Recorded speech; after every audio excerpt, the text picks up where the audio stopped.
Alex, the cost of leads are going up for businesses across every industry. And there's some macro trends that are driving that. But for a lot of businesses, they're ignoring just a couple of smaller and maybe not so small things that they could be doing a whole lot better.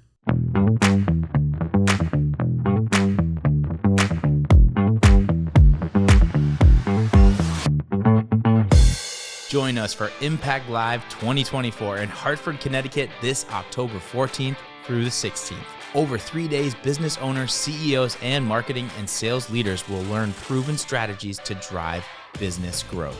Attend expert-led sessions on marketing, sales, leadership, and AI, and get a chance to network with industry pros just like yourself. Discover how companies like yours are dominating their markets. Secure your spot at impactplus.com/impact-5. And for all of our Endless Customers listeners, we have an exclusive discount code that'll save you $100. So when you're on the checkout page, just enter the code ECPOD100 in all caps for $100 off. We'll see you there at Impact Live 2024 up in Hartford, October 14th through the 16th. Welcome back to Endless Customers, the show that teaches you how to earn trust and win more business in the age of AI. I'm your host, Alex Winter, and today we're joined by Connor Delaney. He's a lead sales consultant here at Impact. Connor, welcome back to the show, bro. Dude, it's always a blast. Thanks for having me, Alex. I love having you on the show. Your episodes, whenever you're on the show, I feel like engagement pops up. We have great conversations. It sparks a lot of conversation in the community, so I think today's no exception to that.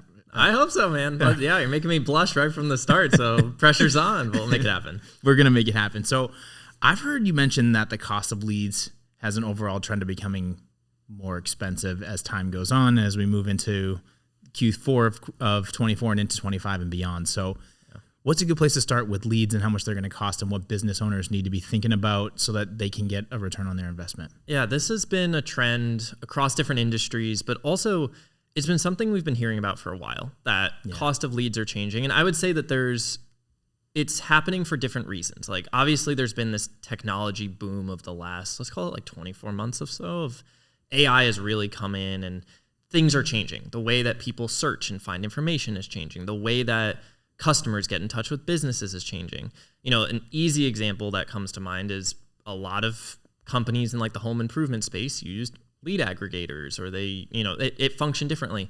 And the leads are becoming more expensive because the big players are spending more to win on the ways they've won in the past. And that usually means things like paid ads. It means, how do we get our face in as many places as possible? And so the cost of leads, it's going up for everyone, but the bigger players can benefit from that because they have the budget potential to just outpay for everybody.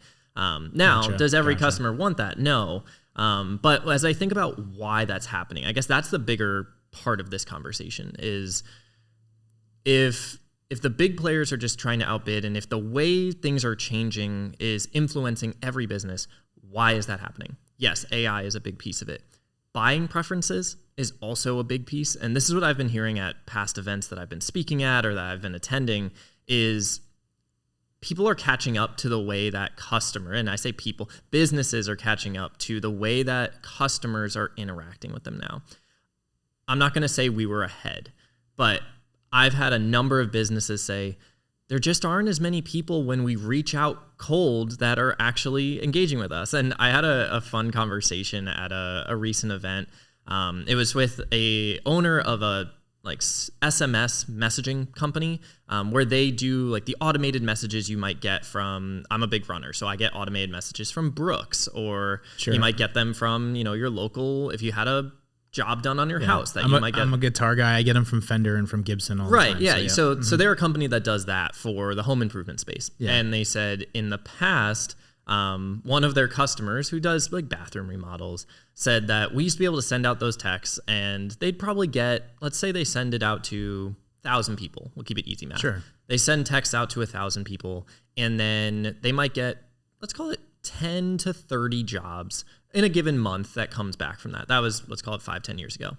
Now they're getting 1 to 3. And so immediately you're saying that's not working as well. But the big thing is when you think about how buying preferences have changed and why that cost of you're probably going to have to hit them more or you're going to have to drive it home, people don't just sit around and say, I hope someone reaches out and says, you want to demo your bathroom or you want a new toilet? Like, it's just not how buyers buy anymore. They're way further ahead. They're way more calculated. It's not this instant purchase. And that goes across any industry. I use that because it's a fun example and it's one that happened recently. But yeah, and it makes sense. Buyers don't go out and just say, oh, I got this text from someone that said, why don't we redefine what a great bathroom looks like in your home? Yeah, I'm going to just fork up $20,000. Like, it's not how it works anymore. Right. Buyers are taking more time to educate themselves, and they're taking more time just to learn about what it is going to take to make that buying decision. Call it a more informed buyer, but I would say just the buyer expectation has changed, which is causing it to be more expensive because that then translates into businesses want better quality because they can't just go out to people and just hammer them with offers and deals and, get your first month off or whatever thing. Like, buyers aren't, not to say falling for that because that sounds negative, but it is in a sense like if you throw all these incentives at them, they're buying for the incentive. They're probably not buying because they absolutely needed it at that moment. Yeah. Sometimes it happens. Buyers are also smart. I don't think we always give buyers enough credit as business owners. They're becoming smarter too. And that's it, is like the evolution of technology and as generations start to shift a little bit, like people are leveraging these tools way more than they ever have in the past. And they're getting smarter as time goes on and are starting to figure out some of these tricks and ploys and retargeting. Yeah, they don't get caught by it as often. That's a really good point. And again, that happens across every industry. We use home improvement because it's like an easy one, and almost anyone that either has a home, an apartment, like something breaks, you have to go pay for it. If you want, a lot of us have a wish list, but it happens the same deal with SaaS, same thing with IT. Business owners are also less likely to just make snap decisions than maybe they were in the past. Yeah. But that comes back to what I think is the biggest reason that the cost of leads is going up is because customers are more educated. They're more, not to say like hesitant about buying, but they're only going to buy when they need to. And that lack of urgency can happen. So businesses are realizing we can't just hit volume anymore. Volume used to be the name of the game across every industry. I'm in sales. Like, it used to be, if you're hitting X number of people, you should get X number of results that come out of it. Right. That's starting to shift. So now we're focusing on this smaller pool of quality leads who actually have buying intent, that are actually interested in buying. Now we're all competing against this smaller pool. It's not, we don't want to just hammer everyone because it's more expensive than ever to go and do that. Instead, we're all honing in on this small quality buyer that's showing intent to buy, and we need to win those. And so the big players are spending more on ads, trying to make it more top of mind. And again, that works for the big players. You think of, why do I see a bajillion car commercials in the world? Their job is to just be top of mind so that as soon as you say, I want to buy a car, they say, I loved that Toyota commercial, or I have a Subaru. I saw the new Subaru and I said, man, like, that's what I need now. Totally. They want to be top of mind. Mm-hmm. The medium and smaller players aren't going to outbid the Toyotas of the world. Yeah, they're not going to have that. No way. So we're trying to find different ways to get in front of those quality buyers that are actually willing and ready to buy. That's why cost of leads is going up as well.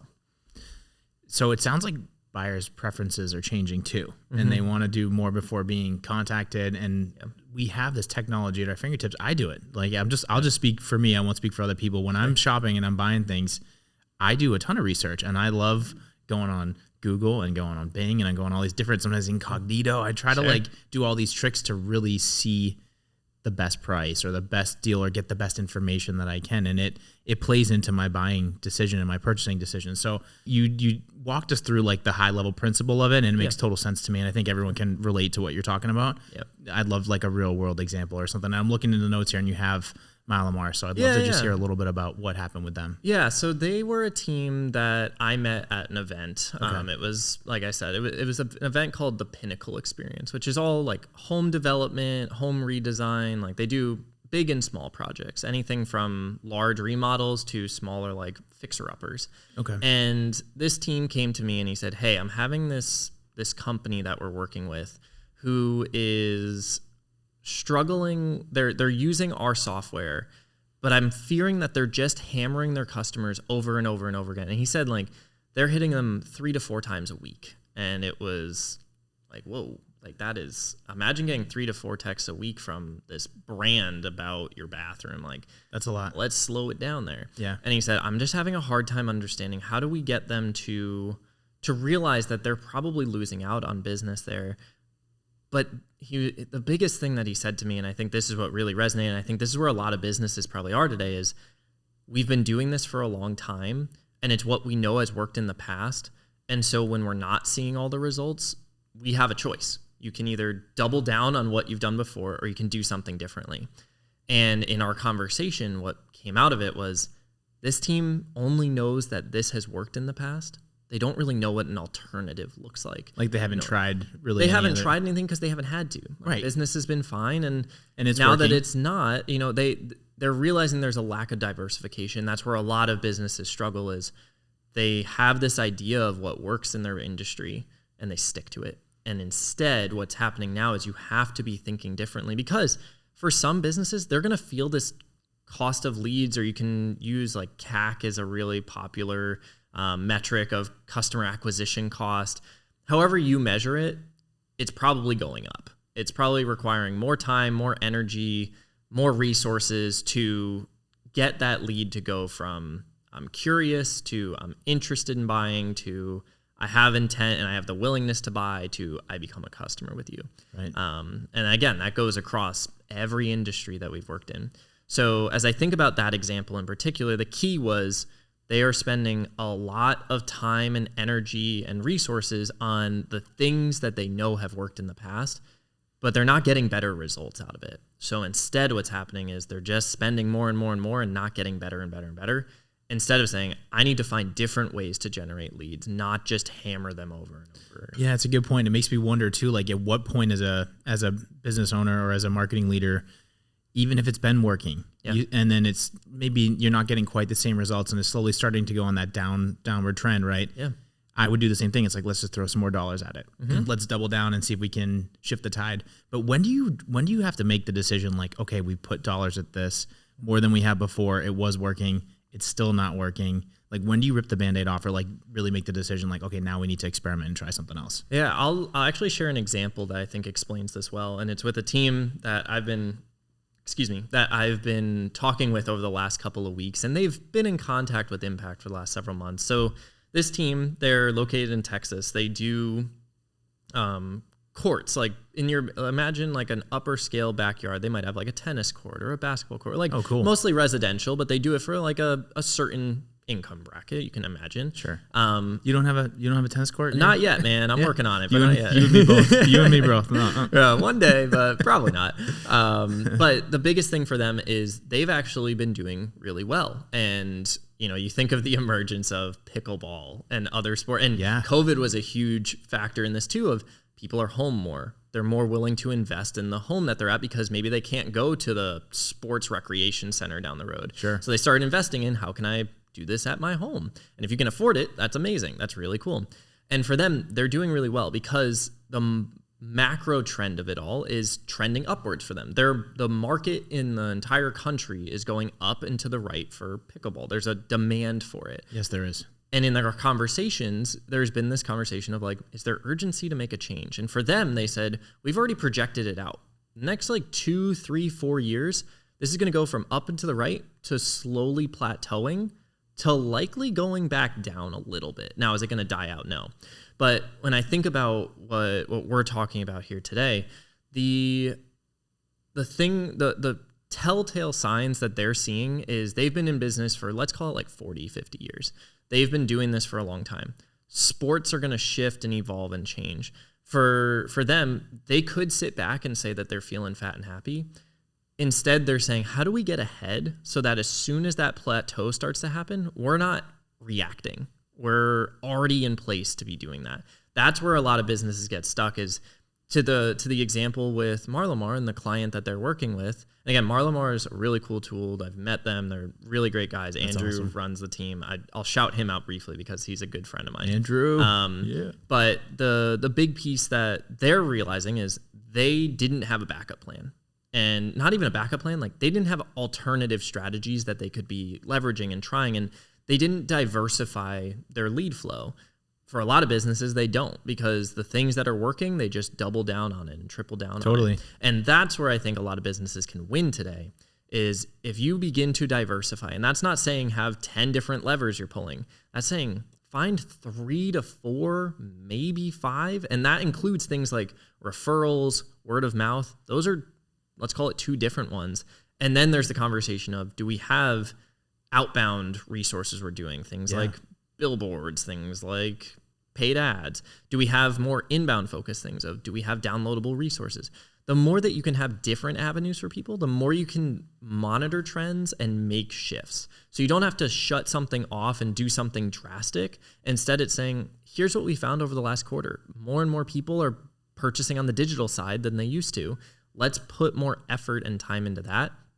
It's kind of like the don't put all your eggs in one basket. Yeah, it's like diversifying. It's like the old trader adage, like don't put all your eggs in one basket. Try to have a nice diversified portfolio. Yeah, right. And that's not owning 50 different, stocks. It's more owning, let's call it 5 to 10 that you really like. And in this, let's call it the lead world, we're talking about 3 to 4. And again, we don't want you to turn off things that are working, but as soon as we realize they're not, you may want to shift to a new strategy. And that's where these conversations come in. But with with this like sports courts example, for them, they're looking at, how do we get ahead? How do we build this lever so that when things start to shift, we have an example and a proven process? Because for them, they've got to have customers that are flowing in their off seasons. It's hard to, Texas, maybe it's a little bit different, but I think about in Connecticut, like where I am, you're going to have winter seasons where that's not going to get any use. And so they might have less of a limited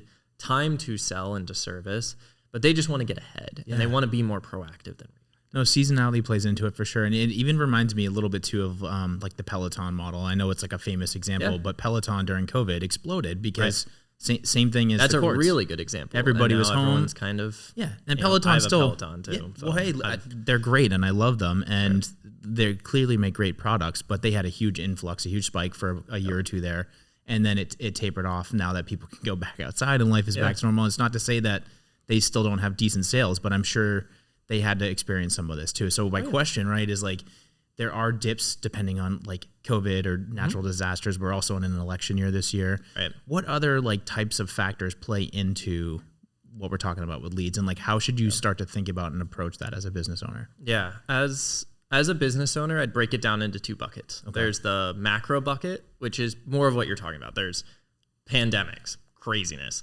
There's election seasons, craziness potentially. Yeah. And a lot of business owners I'm talking to almost have this like fight or flight, but then there's the freeze of most of them are freezing and saying, I don't know what's going to happen till the end of the year. Yeah, there's things volatility to it. That the unknowns, there's a lot of question marks. Right. Yeah. And there's things like there's, political unrest, there's global trade, there's, resources and supply chain. There's things that are labor costs, stuff like that. Labor costs. Yeah, there's things that are bigger than just your business. There's things that influence everybody. Right. Then there's the more what we'll call micro trends, which is more things about your buyers and your consumers. Because again, macro is more, how does it influence your business's ability to execute the work? Micro is more about, how does it influence your customer's ability to make buying decisions? Now, some of these are going to blend together. I would say things like economic climate, politics might influence buying behavior.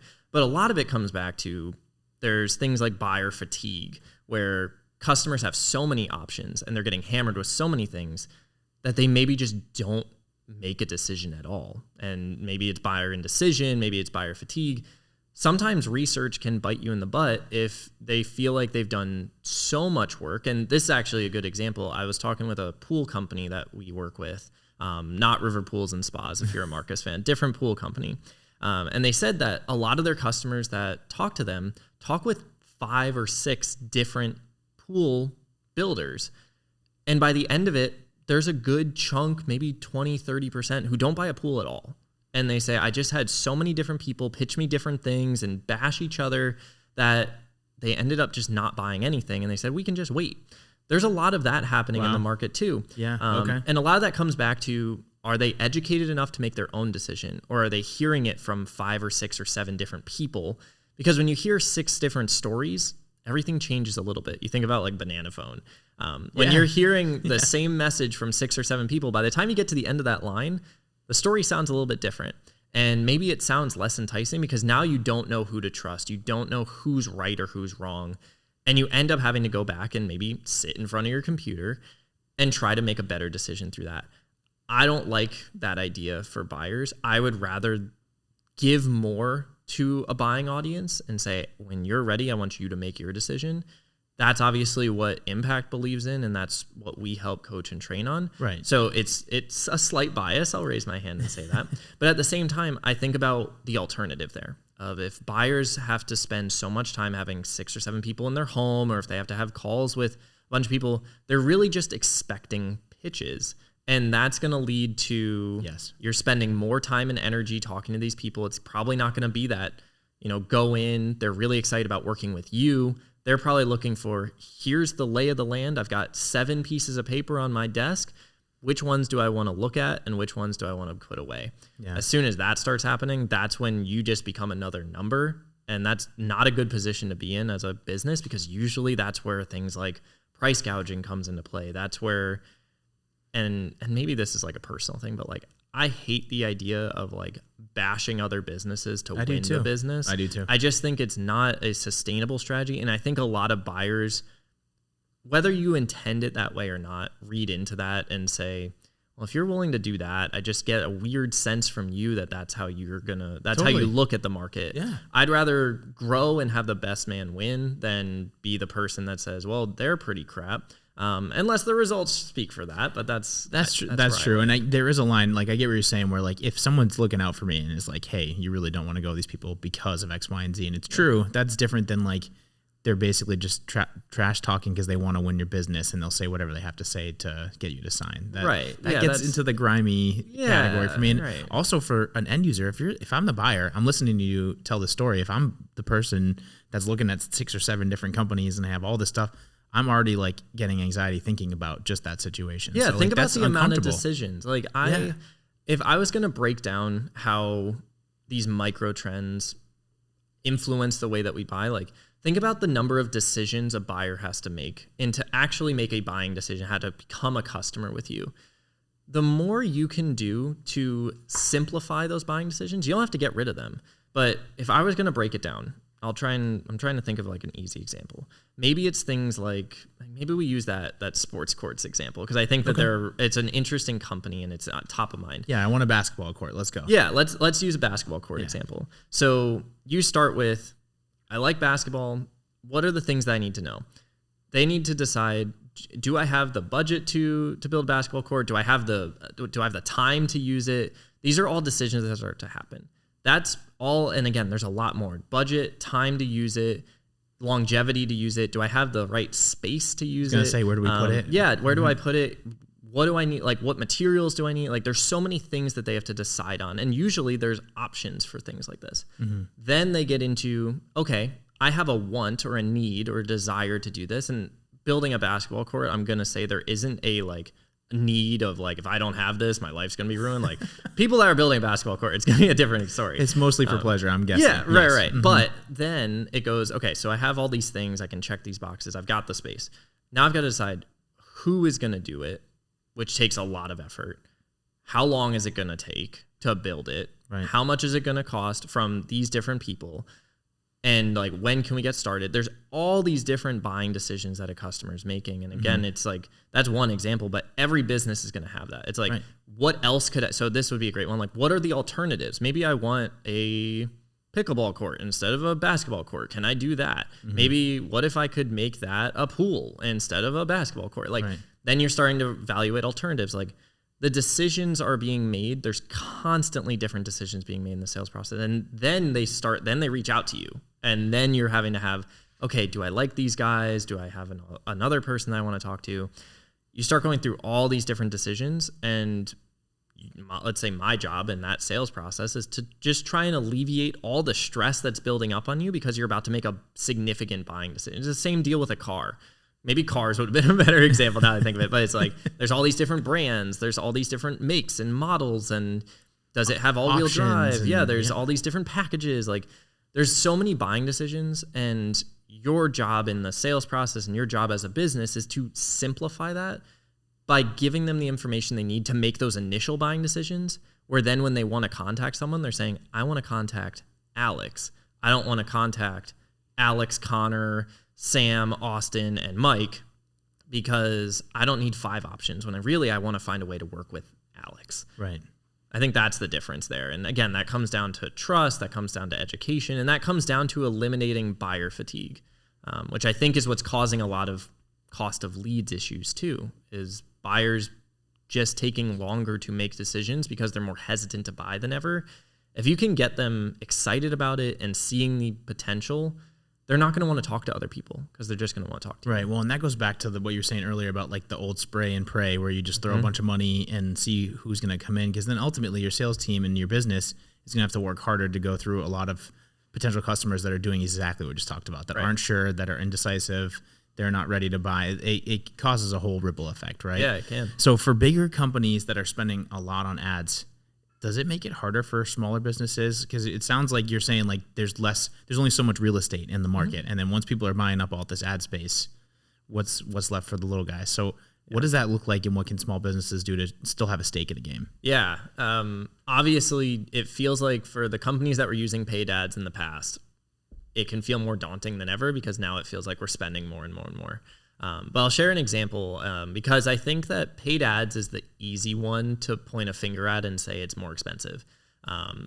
There's a roofing company that I'm speaking with, and they came to us and they said, we're spending somewhere between $80,000 and $100,000 a month on paid ads.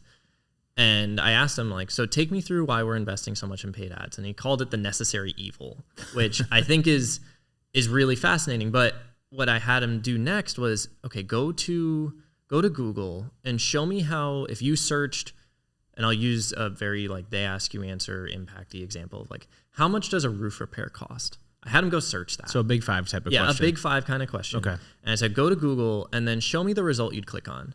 And the first thing he did, he scrolled right past all the ads on the top. He scrolled past the AI tool, which again, I actually really like the AI example, but I always cross-check anything that it puts in there. For sure, me which too. I think a lot of people are doing. Yeah. And he went straight to the first organic result, and he said, I hate that I don't show up on the first page, let alone the second page. We found his like some piece of content that was on the 3rd page for them. Wow. But what it showed for him and for me, frankly, was he didn't even blink at looking at the paid ads area. Like he didn't even look at it. And so for a lot of these businesses, they're pumping a ton of money in there. I was going to say they're spending $80,000 to $100,000 a month, right. And he's skipping right over Didn't even them. look at it. And I think there's a lot of buyers that act that way. Yeah. So as I think about what that means, you can put all the money in the world into it. And there's probably a good section of buyers that are going to see it says sponsored ad and just scroll right by it. Yep. So there are, for the small to medium businesses, how do we win the organic game? Now, Google and search engines are making that more complicated because there's things like the community-led search where you see Reddit more often or Quora and other things. Yeah. There also are bigger players that will show up in certain queries. When I think about how local, or let's call it, I use small to medium-sized businesses, but I think the easiest example is if you service a certain area, this is the first one that I would give. Focus heavily on local in the sense that how do you make sure that you're showing up as the brand that helps, and I live in Mystic, Connecticut. So let's call it the brand that helps, what is that, southeastern Connecticut kind of area, right? Yeah. Am I doing the math right? Yeah, southeastern, you're math. right. Am I looking at a map right? You're mathing. So as I think about like if I was going to go search for, let's even call it like lawn care professionals in southeastern Connecticut. Sure. I'm going to look for something that's more specific to me. And you think about the near me searches or the around me searches. That's like an everyday occurrence for me. You're looking for different things. You know, restaurants is an easy one. It's Easy. like new restaurants near me, and they go and pull all these different lists and examples. Gas near me, bank near me. You wanna win on that local level where you are hyper focused on your service area to start. And again, this is just for local, but it's one of the key examples that I see a lot of businesses spending too much time and money on is trying to win these really short tail, high cost keywords. If you're spending time trying to win that, you're going to lose to the big bidders that can just buy that keyword and you can't even come close to them. Right. But if you become more hyper focused on local, and again, that's local ads, that's local content, that's making your Google My Business local. That's a really good point. But that would be what I would do from if you have a service area, that would be the thing I focus on. Now, when it comes to other ways that you can win, and make sure that I'm answering the right question. No, you're doing great.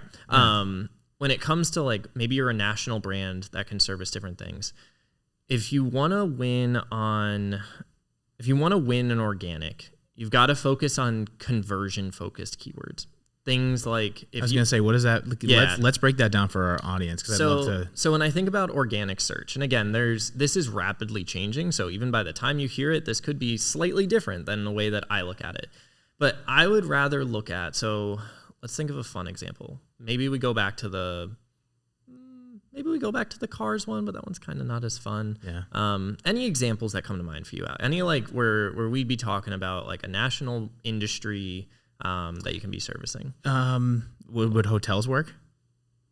Yeah. Yeah. We can play with hotels. Let's see where it goes. Let's see where hospitality goes. Because that tends to be something that I am very indecisive on. There's too many apps and things and ads and all sorts of stuff where budget is a factor, but obviously I tend to spend more time than I'd like looking for a hotel when I do travel or when I'm going somewhere. Yeah. So let's see if I can paint this picture, and if it starts going off base, you can pull me back in. Oh, really? Yeah. So there's the national brands like a TripAdvisor or an Expedia that are probably going to outbid you for anything that comes in there.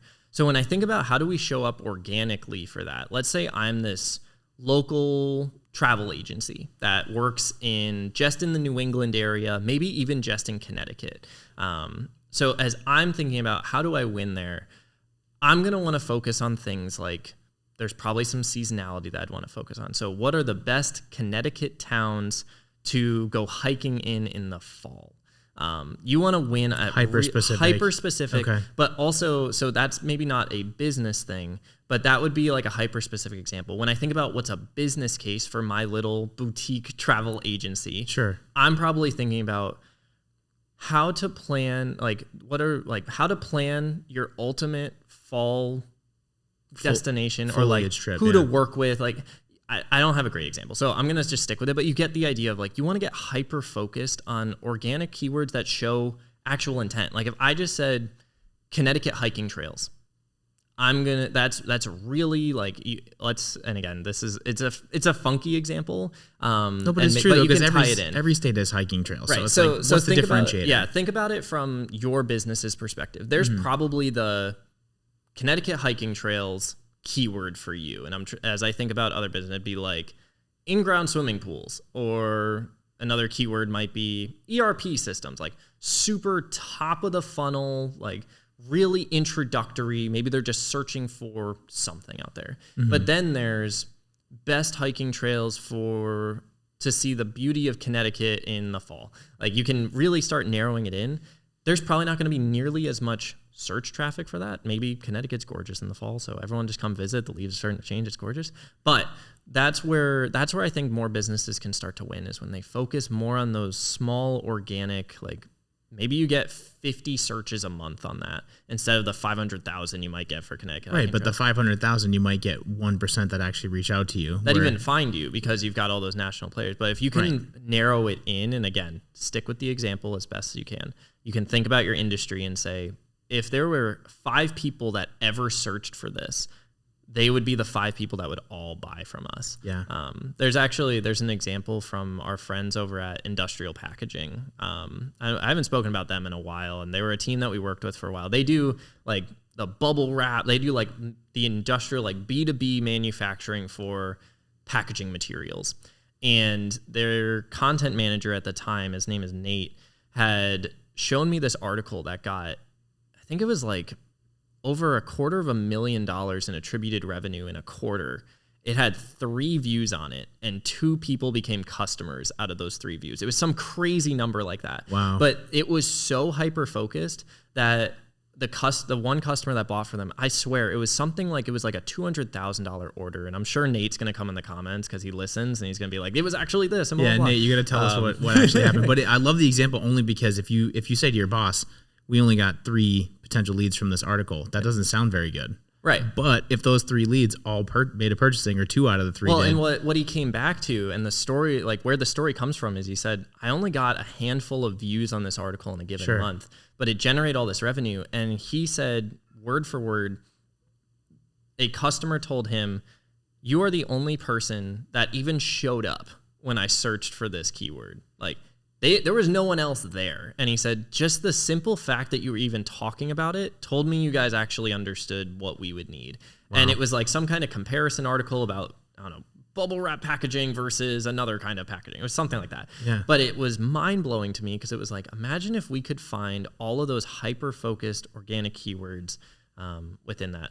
I know I've rambled a little bit, but I do have one other thing that I think a lot of businesses are running into when it comes to like, how do we decrease the cost of leads? Because it comes back to, how do we execute all this stuff we just talked about? That's where I was going to go with this too. So that's a perfect segue. So because a lot of companies, when we think of like, let's call it paid ads or lead aggregators or just like buying, like list buying. Mm-hmm. Because it doesn't always have to be paid. That's a good example, but it's not always about paid. Yeah, and there's other things. I mean, there's even like a lot of businesses I've been talking to lately have said like, we're investing more in SEO. And it's like, what the heck does that mean?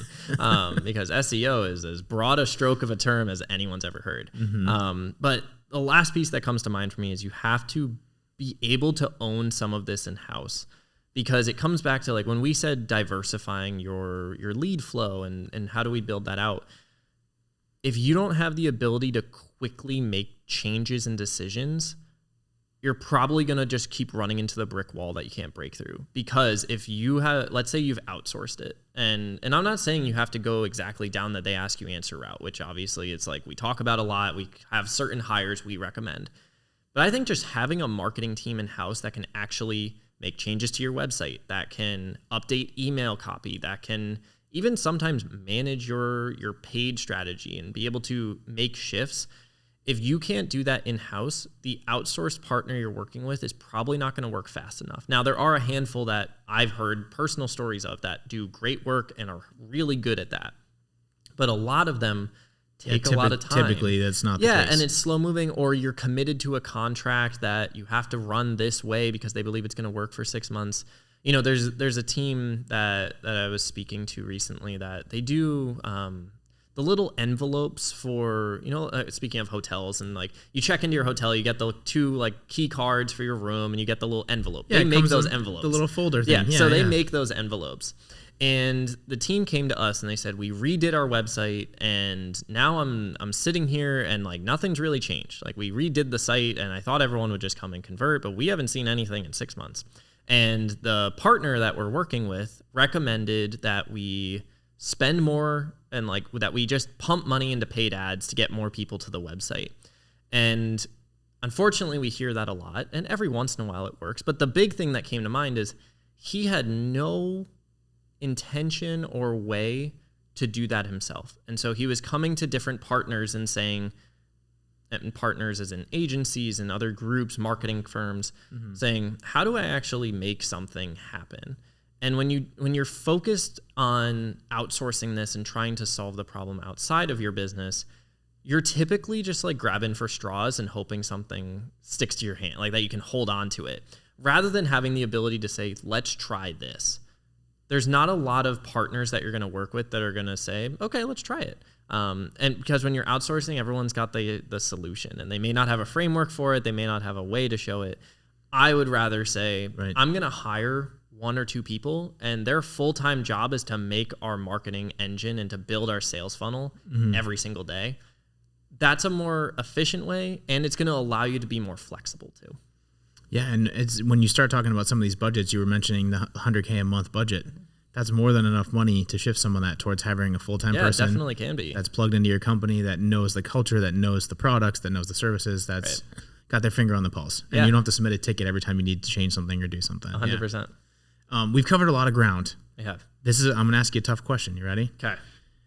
We talk about this a lot. It's very they ask you answer. What's the one thing? So from our conversation today, I'm a business owner, you're telling me all this great information. What's the one thing I should take away from this conversation as I like go to implement and bring this back to my team? Yeah.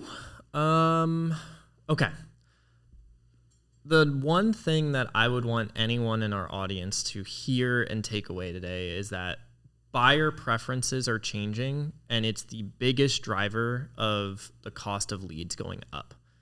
There's a million other factors that could come into play, but the way that buyers actually make decisions is shifting even faster than some of us want to accept. Like, I like to think we have a nice, what is the phrase? Hand on the pulse? Like a good finger on the pulse. Yeah, finger on the pulse. That was it. I like to think that we have a good finger on the pulse. It is shifting rapidly, and we need to be willing to accept that the way that buyers and the way that we used to sell and the way that buyers used to buy is shifting. And we have to adjust our strategies to the way that consumers want, because we're never going to tell them how to buy. They're going to dictate how we sell. That is incredibly well said. And that's so true. The buyers dictate what they're purchasing, not us. Yeah, it's not about us. It's about them. I love that. Cool. Connor, thanks for all your insights. I love talking with you, man. This has been really great. Appreciate it, Alex. It's been a blast. Awesome. Well, you're welcome on the show anytime. And for everybody out there watching and listening, this is Endless Customers. I'm your host, Alex. I'll see you on the next one.